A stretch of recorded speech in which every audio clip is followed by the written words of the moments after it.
Hello my dear students, how are you all? Today I am here with another Robert Frost poem, Fire and Ice. We have already learned one of his poems, Dust of Snow.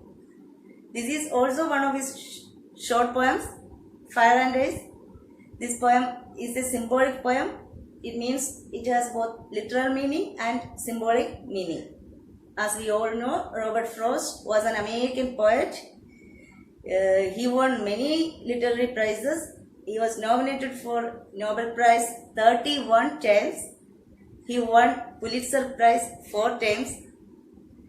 And let us go to the poem Fire and Ice. But before getting started, one question: why do we love poetry?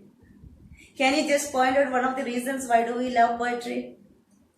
Because poetry can carry a lot more information than prose within a few lines.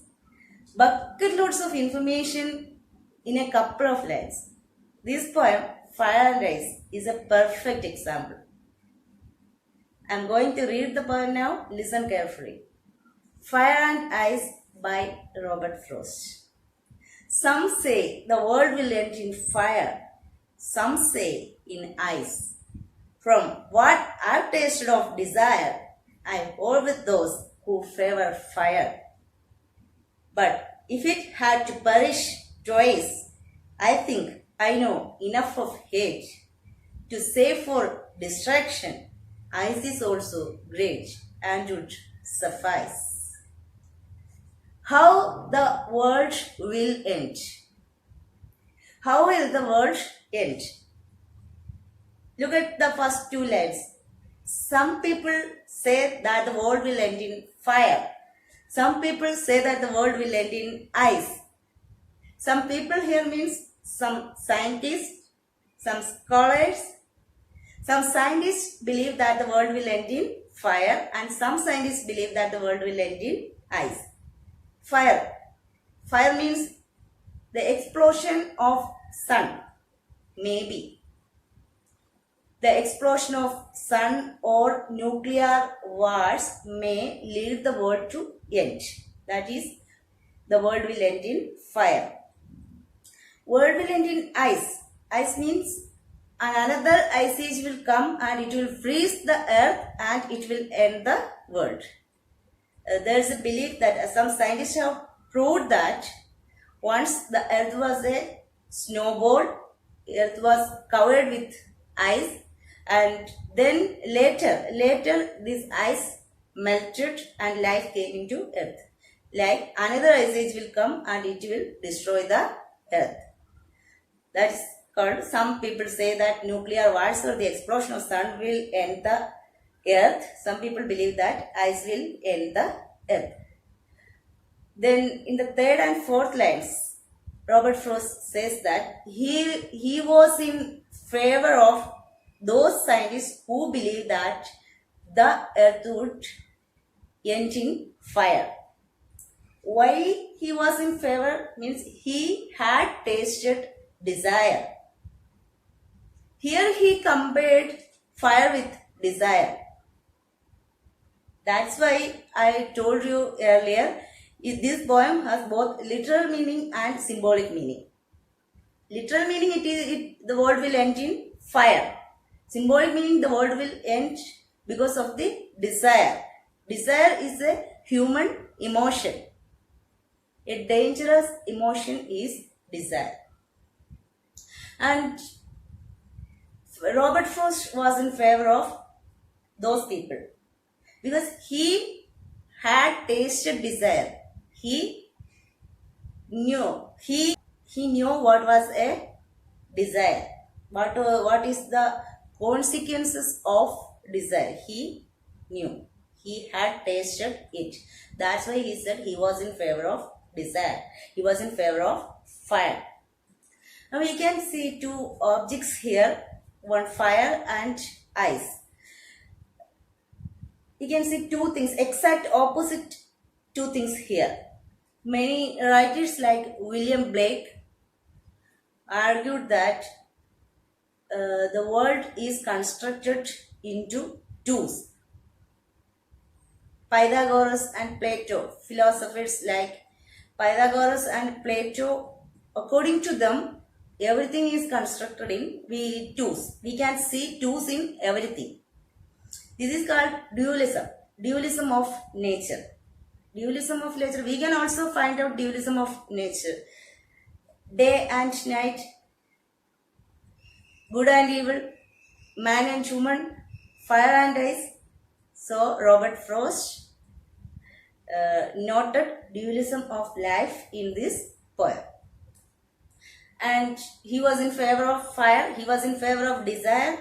Desire is a dangerous thing. Desire can end the world, our relation. Desire can end our relation, our own relation, the physical world and our inner world. Why desire is dangerous? Human desires, if we don't get what we want, we will become angry. Our anger will lead us to frustration. This will cause destruction. The dangerous desires are, sometimes we want others to feel envious. Sometimes we want others fail. These types of desires are very dangerous. It will end the relations. Then in the fifth line, the poet says, world will get one more chance to end. The world will not end at once. It will end twice. If the world will get another chance, if the world is given another chance to end, then ice is also good. Here he compared ice with coldness, hatred, coldness of man, hatred inside the man. Hatred is also very dangerous. It's just like a poison, hatred. And poet also says that he has enough knowledge about, he has faced the hatred, he has faced the consequences of hatred also. Why hatred is dangerous? Hatred is just like a poison, not like the poison we eat or drink. It is that poison which eat us up inside, and it will kill our friendship, relationship, our lives. Hatred also can kill the relations, kill the inner world, kill the outer world. So both fire and ice, both can end the world. Both desire and hatred, both human emotions can end the world. This is the symbolic meaning and literal meaning of this poem, Fire and Ice. So very really beautiful poem. And another thing is, some critics believe that, some critics analyzed that, some critics argued that Robert Frost might have taken this idea from famous Italian poet Dante. In his epic poem Divine Comedy, this idea of fire and ice is there. So Robert Frost might have taken the idea from Dante's Divine Comedy. Divine Comedy's first portion, Inferno, we can see hell. Hell is there for the worst people. Those people who commit sin will go to hell after their death. And fire is there to roast the people. Ice is also there. Dante said that ice is in the middle of the hell, and a sea of ice is in the middle of the hell. The worst people will go for the worst imaginable punishment to the sea of ice. They will be buried in the ice up to neck. Their head will be out of the sea, and those people who walk on the sea can kick their heads. Their heads will roll down. Another people will go and take the head back to their original positions. So hell, in hell, both fire and ice are there. So many critics believe that Robert Frost got this idea from Dante's Divine Comedy, from Inferno. And another thing is, can you say which one is stronger, fire or ice? Which one is stronger? Fire melts ice, of course, unless we don't have a lot more ice. We can't light a fire on a snow mountain. but fire can melt ice. So we can't say that fire always wins. Sometimes ice can beat fire. Which one is stronger? You decide. Okay, now let us go to the figures of speech, poetic devices. First poetic device is metaphor. Metaphor means fire is compared with desire. The ice is compared with hatred. So metaphor is there. Then metaphor is used to compare two things without using the words as or like. Then we have enjambment. Enjambment means continuation of lines without any punctuation marks. You can see in the last 3 lines of the poem, there is only one full stop there. No other punctuation marks there in the last 3 lines of the poem. So enjambment. Enjambment is there. Another poetic device used is anaphora. Anaphora means repetition of some words in different lines. The first 2 lines. Some say the world will end in fire. Some say the world will end in ice. We can see the repetition of the words some say in 2 lines. That is anaphora. Then we can have alliteration. Alliteration means repetition of consonant sounds.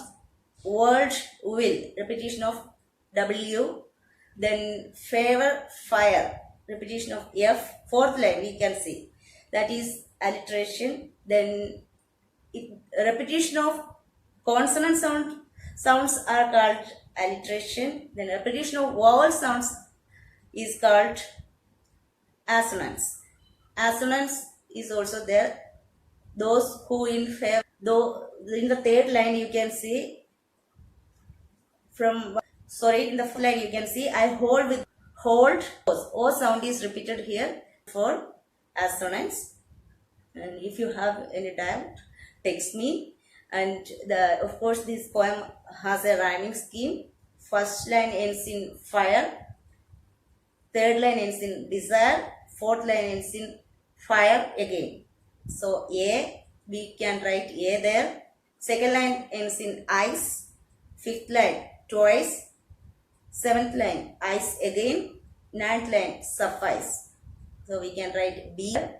Then one more, that is H and great.